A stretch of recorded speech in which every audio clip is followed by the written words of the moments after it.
Terima kasih Anda masih bersama kami di Kompas Petang. Saudara Presiden Prabowo Subianto berjanji akan mendukung proses pembahasan dan percepatan pengesahan rancangan Undang-Undang Perampasan Aset. Prabowo menegaskan tidak akan berkompromi dengan koruptor yang tidak mau mengembalikan hasil kejahatannya. Janji untuk mempercepat pembahasan rancangan Undang-Undang Perampasan Aset ini disampaikan Presiden saat berpidato dalam peringatan Hari Buruh Internasional di lapangan Monas. RUU Perampasan Aset Tindak Pidana ini sudah dibahas di DPR sejak tahun 2023, namun belum disahkan hingga saat ini. RUU ini mengatur kemungkinan negara mengambil alih kepemilikan aset tanpa perlu menunggu pelaku tindak pidana divonis hukuman.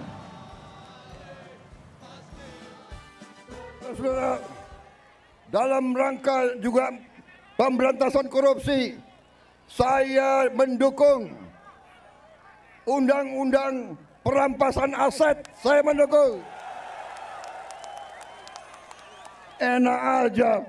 Udah nyolong, nggak mau kembalikan aset, gue tarik aja deh itu. Setuju? Pengesahan RUU Perampasan Aset juga merupakan salah satu dari tuntutan buruh yang disampaikan ke Presiden Prabowo Subianto di Hari Buruh. Selain isu tenaga kerja, seperti pembentukan Satgas PHK, pengesahan RUU Ketenagakerjaan, buruh juga menuntut pengesahan RUU Perampasan Aset sebagai bentuk dukungan terhadap pemberantasan korupsi. Presiden Prabowo Subianto berjanji akan mendukung proses pembahasan dan percepatan pengesahan rancangan Undang-Undang Perampasan Aset. Apa langkah konkret pembahasan aturan perampasan aset ini? Kita bahas bersama Ahmad Doli Kurnia, Wakil Ketua Umum Partai Golkar, dan Ferry Amsari, dosen Hukum Tata Negara dan peneliti Posdem Universitas Andalas. Mas Ferry, bagaimana kalau Anda membaca keseriusan dukungan dari Presiden Prabowo Subianto dan juga partai politik di DPR? Ya, tentu sebagaimana istilah yang sering dipakai oleh Presiden dalam berbagai hal tidak boleh omon-omon saja, tetapi juga harus dilaksanakan. Kalau kita lihat, Undang-Undang Perampasan Aset ini kan satu rangkaian ya produk yang harus dipenuhi negara pihak di dalam United Nations Convention Against Corruption, konvensi tentang anti korupsi. Dan salah satu yang disepakati adalah pembentukan Undang-Undang Perampasan Aset selain Undang-Undang Tindak Pidana Korupsi, Undang-Undang Lembaga Anti Rasuah, Undang-Undang Pencucian Uang yang kemudian dianggap sebagai satu kesatuan yang tidak bisa dipisah. Jadi Undang-Undang Perampasan Aset sebagai negara pihak harus diwujudkan. Dan kalau ini bisa diwujudkan oleh Presiden Prabowo, ini satu capaian yang cukup luar biasa dalam isu pemberantasan korupsi. Walaupun tentu kita akan lihat dulu isinya apa, gitu ya. Tapi apakah mungkin ini mampu dilaksanakan jika melihat tabiat koruptor yang cukup luar biasa di berbagai ruang selalu ada mereka, termasuk pembentuk undang-undang, gitu ya. Nah, ini kerepotannya di sana, apakah mampu Presiden meyakini teman-teman politiknya di parlemen untuk kemudian ikut menyetujui bersama Undang-Undang Perampasan Aset. Sejauh ini memang ya. Artinya tapi dukungan pernyataan Presiden kemarin belum cukup untuk memuluskan di DPR, masih banyak kendalanya? Ya, kalau bicara Undang-Undang Perampasan Aset, sebelumnya Presiden juga sudah pernah menyinggung Undang-Undang Perampasan Aset, bahkan di kampanye-kampanye Presiden sebelum terpilih. Tapi faktanya tidak terjadi, bahkan kalau kita lihat ya, di dalam program legislasi nasional, Undang-Undang Perampasan Aset itu sudah lama nyantol di sana, tetapi tidak pernah bisa diwujudkan. Nah, pilihan Pak Presiden tentu saja sebagai negara pihak di Konvensi Anti Korupsi itu adalah mewujudkannya, dan kalau ini terwujud ini capaian luar biasa, tapi langkah untuk mewujudkan itu tidak mudah karena lawan-lawan presiden untuk mewujudkan itu adalah teman-teman koalisinya sendiri gitu ya. Artinya apa yang disampaikan oleh Menteri Hukum kalau yang menjadi kendala adalah berkaitan dengan politik, ini adalah memang kendala terbesarnya? Ya, kendala terbesarnya adalah apakah partai-partai politik, lembaga-lembaga yang menjadi bagian dari rencana pembentukan undang-undang ini akan mensupport pengesahan ini. Kalau kita simak sebenarnya tinggal meyakinkan kekuatan politik itu. Selebihnya sebagai presiden dengan koalisi besar, tentu dukungan itu serta-merta bisa dia peroleh mudah jika memang partai-partai mendukung langkah-langkah presiden. Tapi sejauh ini dengan persetujuan, dengan sikap presiden yang sangat tegas tadi, kita tidak melihat percepatannya. Karena sampai hari ini pembahasan draft rancangan undang-undangnya belum ada, naskah akademiknya juga belum tersebar, kita menunggu itu. Saya mendengar memang ini jadi salah satu target presiden untuk disahkan undang-undang perampasan aset, pembatasan uang kartal, dan undang-undang partai politik. Nah, apakah ini betul-betul bisa diwujudkan? Saya belum melihat ada ruang yang sangat kuat di parlemen. Oke, Kalau perlu presiden menguatkan gerakan politik tadi ya. Saya mau tanya dulu ke Bang Doli. Bang Doli, tadi Mas Ferry bilang perlu adanya kesepakatan politik juga. Nah, kalau dari membaca dukungan presiden kemarin, seperti apa parlemen, terutama partai politik pendukung pemerintah akan menindaklanjuti itu? Komitmen ini seperti apa? Ya, pertama saya mau menjelaskan dan kemudian menegaskan ya, bahwa kalau kemudian ada selama ini yang menafsirkan bahwa rancangan undang-undang atau rencana pembahasan undang itu dihapuskan atau di-delete, saya tegaskan itu tidak benar, karena sampai sekarang kita juga sudah memasukkan rencana pembahasan pembentukan undang-undang tentang perampasan aset itu di dalam prolegnas pembahasan undang-undang. Nah, memang masih dalam long list, belum masuk di 2025. Nah, kenapa? Karena waktu itu kita sama pemerintah sepakat untuk kemudian menyesuaikan ya tentang ini kan berawal dari konvensi di PBB ya, United Nations Convention Against Corruption gitu loh. Nah, dan ini juga harus kita sesuaikan dengan mazhab, sistem dan konsep hukum kita gitu. Nah, tapi pelan-pelan pemerintah juga sudah mulai merubah. Jadi misalnya tadi ada rancangan undang-undang namanya rancangan undang perampasan aset. Nah, sekarang sudah kita masukkan menjadi rancangan undang-undang perampasan aset terhadap tindak pidana. Nah, tinggal nanti tindak pidana yang seperti apa, harusnya kan kalau apa yang menjadi concern dari Pak Prabowo itu kan ini berkaitan dengan soal pemberantasan korupsi. Nah, jadi sampai saat ini baik di DPR maupun di pemerintah ini masih sedang menggodok ya konsepnya yang memang nanti kompatibel dengan sistem atau mazhab hukum kita, sehingga nanti semuanya berkesesuaian dengan rencana soal pemberantasan korupsi yang kita sekarang sudah punya undang-undang tipikor, undang-undang TPPU dan seterusnya. Gitu. Bang Doli, nah, tapi dari Menteri Hukum juga menyebutkan kalau yang jadi kendala itu karena pembahasannya berkaitan juga dengan politik. Tadi juga Mas Ferry menyinggung soal itu. Iyakah bahwa politik di dalam parlemen itu menjadi kendala juga? Kenapa ini mandek? Saya kira tidak sepenuhnya benar seperti itu ya. Nah, ini kita uji nih nanti. Ini kan pernyataan presiden ini adalah pernyataan politik. Ya, yang seharusnya kalau misalnya seorang presiden sudah mengatakan seperti itu, ya, secara politik sebenarnya sudah hampir disebut setengah selesai nih, ya kan? Tinggal Pak Prabowo mengumpulkan pimpinan partai politik yang kemudian ada di parlemen, ya, kemudian untuk segera melakukan pembahasan ini. Jadi politiknya sebetulnya bisa kita sederhanakan seperti itu kalau dalam konteks politik gitu ya. Kalaulah kemudian diasumsikan selama ini misalnya ada kendala politik. Tapi ketika seorang presiden sudah mengatakan begitu, ya dengan sistem pemerintahan kita yang kita miliki, harusnya ini sudah bisa running kira-kira begitu. Mas Ferry, kalau tadi kata Bang Doli sudah setengah jalan, kalau Pak Presiden sudah ngomong, bagaimana Pak Prabowo akan bisa meyakinkan semua ketua umum partai politiknya? Kan kita juga tahu, partai politik pendukung pemerintah mayoritas sekali sebenarnya. Ya, ada 470 setidak-tidaknya ya partai dalam koalisi pemerintah. Dan itu super powerful menurut saya. Tinggal ya betulkah kemudian ini akan terjalin sebagai koalisi yang utuh untuk menyukseskan pembahasan perampasan aset ini.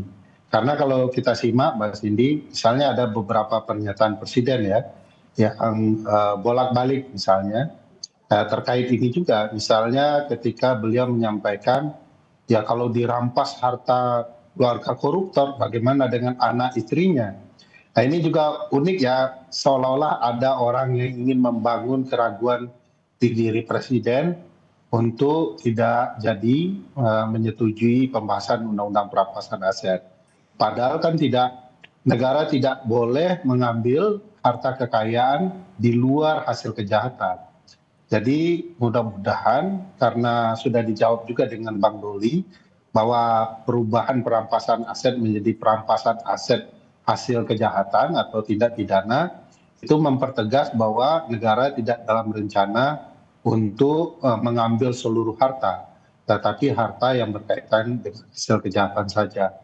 Kalau persoalannya sudah selesai, menurut saya ya komitmen antara pemerintah dan DPR untuk menyelesaikan undang-undang ini mestinya segera wujud.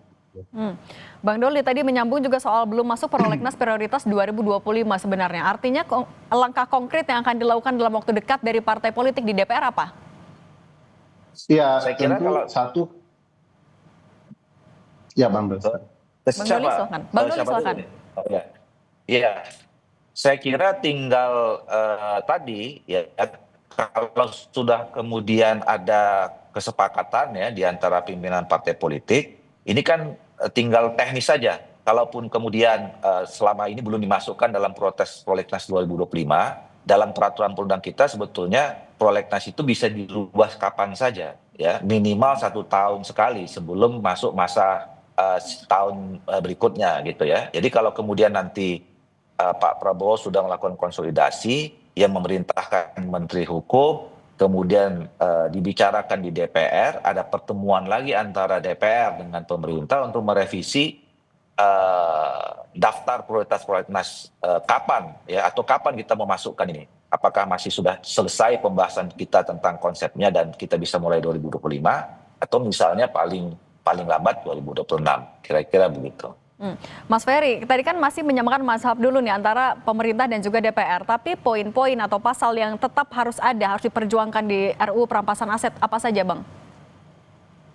Ya, sebelum ke poin itu Mbak Cindy, kalau boleh melanjutkan soal bisakah ini segera dibahas, perlu diingat bahwa Undang-Undang BUMN dan Undang-Undang TNI tidak masuk juga prolegnas, tapi segera bisa dituntaskan. Dengan itu artinya undang-undang perampasan aset kalau niatnya sama baik pasti akan segera bisa dibahas.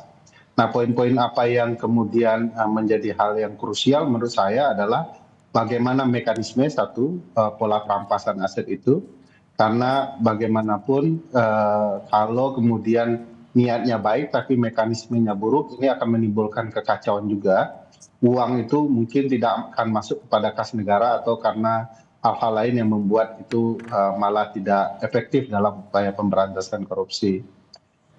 Kedua yang perlu dibahas tentu siapa lembaga yang bertanggung jawab dalam isu perampasan aset ini, karena bukan tidak mungkin ini akan menjadi concern masing-masing lembaga para penegak hukum untuk memposisikan dirinya sebagai lembaga yang berwenang. Dan itu biasanya penuh dengan kesepakatan politik yang mungkin juga akan memperlambat pembahasan. Ketiga, apakah kemudian ada fairness dalam upaya perampasan aset? Jangan karena pelaku kejahatannya adalah orang besar, lalu perampasan aset itu tidak terbuka, sehingga akhirnya tidak akan optimal ya dalam upaya Oke. pemberantasan korupsi terhadap hasil kejahatan. Oke, tadi Mas Ferry juga sempat menyinggung soal yang nggak masuk prolegnas aja sebenarnya bisa dibahas kalau Bang Doli. Tapi kalau peta politiknya di DPR saat ini sudah satu suara belum parpol di DPR ini untuk menggolkan RUU perampasan aset? Ya, pertama tadi undang-undang itu sebenarnya masuk dalam prolegnas. Nah, tinggal tadi dia akan bisa dimulai itu berdasarkan kesepakatan politik.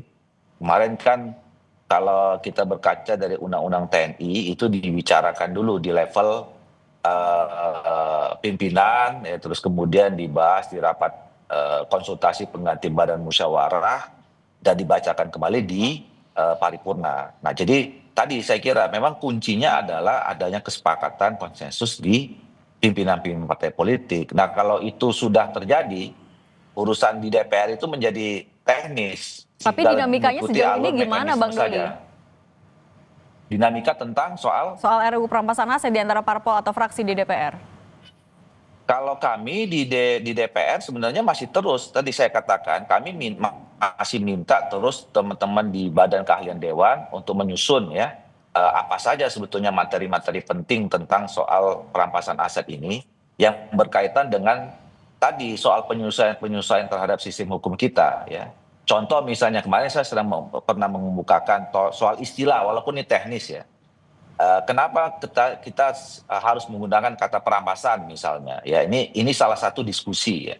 Padahal sebenarnya kalau kita lihat di UNCIC itu namanya aset recovery ya pemulihan. Nah jadi sebetulnya diskusi-diskusi internal dan saya yakin juga di pemerintah berkaitan dengan soal materi-materi tentang perampasan aset ini masih berjalan sampai sekarang. Kalau Mas Ferry melihatnya Iya. peta politik di DPR sudah satu suarakah atau masih ada yang berat kayaknya untuk bantu menggolkan RUU?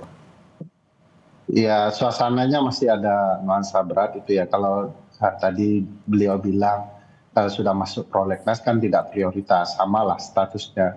Bahkan kita punya banyak contoh undang-undang yang tidak masuk prolegnas sekalipun ikut dibahas juga. Dan itu biasa sebenarnya kalau dilihat undang-undang pembentukan peraturan perundang-undangan kan bisa berdasarkan putusan MK, masukan dan kebutuhan masyarakat ya bisa dibahas. Dan saya pikir ya kalau kemudian DPR sudah sepakat ya peristilahan itu bukan sebuah hal yang perlu diperdebatkan panjang. Karena kalau di dalam bahasa Inggris kan stolen asset recovery ya. Itu bisa pemaknaannya mau diperhalus tetapi substansinya tetap sama ya tidak ada persoalan dan teman-teman sudah cukup lama ya mendukung gagasan ini hampir 2 tahun belakangan ini di masyarakat sipil terus dibahas termasuk di kampus-kampus tinggal kita berharap dengan persetujuan dan sikap presiden itu keterbukaan juga terjadi Bang Doli tidak seperti pembahasan undang-undang belakangan yang sangat tertutup sehingga kemudian tidak ada partisipasi bermakna dalam pembahasannya. Yang kita khawatirkan undang-undangnya kesannya kuat tetapi isinya lembek gitu ya, tidak bertenaga untuk ikut serta dalam upaya pemberantasan korupsi. Oke, Bang Doli, terima kasih banyak Bang Doli, Waketum Partai Golkar dan juga Ferry Amsari, dosen. Oke. Bang Doli sudah bergabung lagi. Bang Doli, memastikan tadi Mas Ferry bilang menyinggung soal partisipasi bermakna. Nah, bagaimana dari DPR akan memastikan partisipasi bermakna ini juga turut dilakukan dalam pembahasan RUU perampasan aset? Ya pasti kami sekarang juga di Balik di periode ini ya berupaya supaya setiap pembahasan undang-undang itu punya meaningful participation yang cukup gitu. Bahkan sebetulnya ketika kita belum tahu sebuah undang-undang itu kapan mau dibahas, kapan mau diundang-undangkan atau mau disusun ya, kita sudah mulai dengan RDP. Ya RDP itu kita undang stakeholder yang terkait dengan itu terkait dengan sebuah undang-undang untuk mendapatkan masukan. Dan soal perampasan aset ini kami sudah lakukan RDP 2 kali. Di badan legislasi ya itu kira-kira mungkin 3 bulan yang lalu lah dan kita sudah mencatat ya masukan-masukan itu kita juga sudah kirim ke BKD Badan Keahlian Dewan supaya juga itu nanti menjadi pertimbangan masukan dalam mereka menyusun draft naskah akademik dan juga draft RUU-nya gitu. Oke, komitmen ini yang kami tunggu ya Bang Doli. Terima kasih Ahmad Doli Kurnia, Waketum Partai Golkar, dan Mas Ferry Amsari, dosen hukum tata negara dan peneliti Posdem Universitas Andalas. Sehat selalu semuanya. Sama-sama.